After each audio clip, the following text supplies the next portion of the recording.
Jared Rose for the NOLA.com, up in Shreveport, Bossier area this week, talking with Parkway coach David Feaster. And coach, y'all have now won 6 straight since that season opening loss. What's been working well so far? What have y'all been pleased with so far? Well, we knew, we graduated 35 seniors, including Brandon Harris and some other really good players, and so we knew that it would be kind of a year where we had to put some other guys in the game and they'd have to grow up, and I think that's what we've seen. So we started out the year, we played a very good Calvary team early on, and they got after us pretty good and caused some turnovers and really got after us and beat us.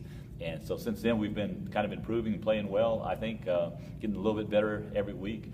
Our offensive line is just about all new guys with the exception of Cameron Elliff, and those guys have really come on and done well. And right now, Keandre Woodtee, I advertised early in the season that he was going to be the best quarterback in the country, and I think he is.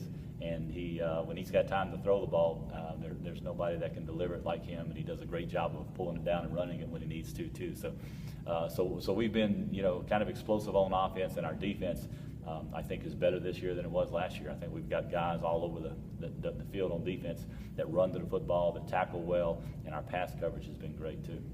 Was the turnover bug kind of the thing that was the most costly in Calvary that y'all have cleaned up most since then? That's been the biggest difference from then to now? Well, yeah, yes and no. People always say that, well, we got 7 or 8 turnovers, whatever it was. You can't win a ball game against a good team when you turn it over that many times, and certainly that's true. But usually when you look at that many turnovers, it's because of your opponent, because Calvary did a great job. They showed us some stuff that we weren't ready for scheme-wise. First game of the season, they're so talented across the board, where they're so big up front, so talented in the secondary and all over the place, that they were able to make plays. And so that's the thing. The question is, if we played them again today, would we turn it over 7 times again or not? I don't know. You never really know that. You don't get a chance to make that to get that redo. But for us, the redo is we play Byrd this week.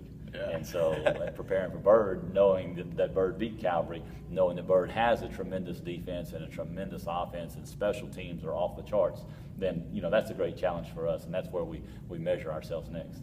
Yeah, and you kind of led right into, y'all have Byrd next week. Byrd's playing about as well as anybody in the state, so that's a matchup of probably top 10 to 15 teams in the state that everyone's going to be looking at. Any thoughts going into that one on? Yeah, in fact, after Byrd is Houghton, and Houghton's undefeated right now. They may be 8-0 when they come to our place, and so then after that is Airline, who is our North Bossier, South Bossier rival from way back, and so just Parkway, historically, perspective-wise, just the idea that we're playing these people for big game status is amazing things. And I congratulated our players last night on doing a good job of getting us to this point and making this a big game to where everybody across the state is interested in the Parkway Byrd game. And certainly everybody in Northwest Louisiana is very interested in this game. And so because we've done well the last 6 weeks, we have the opportunity to go play on a big stage like this. And, if we beat Byrd, then it's going to make Houghton that much bigger. We'll be 7-1, they'll be 7-1 or 8-0, and it's going to be a huge game in our place, and so forth. And if we take care of both of them, then we're playing Airline for a chance to win district championship again, and so that would be amazing. Any other thoughts on the rest of the way with just a few weeks left of the regular season, and then kind of gearing up, getting ready for playoff time, and different things y'all might be talking about or focusing on or anything along those lines? Well, our idea has been from the start just to try to get better in everything regardless of who we're playing. The special teams aspect is a big part of what we do. Right now, last few weeks we've had an advantage in the special teams.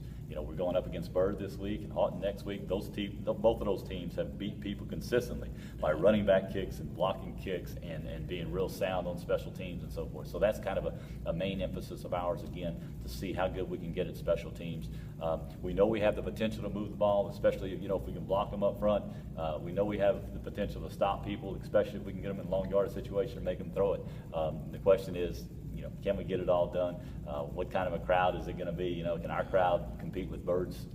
Byrd's got a huge student body and a huge following and all that, and that's going to be a big aspect of it too, is the emotional aspect of the game coming up next Thursday night. So we're excited to see how all that plays out. There you go.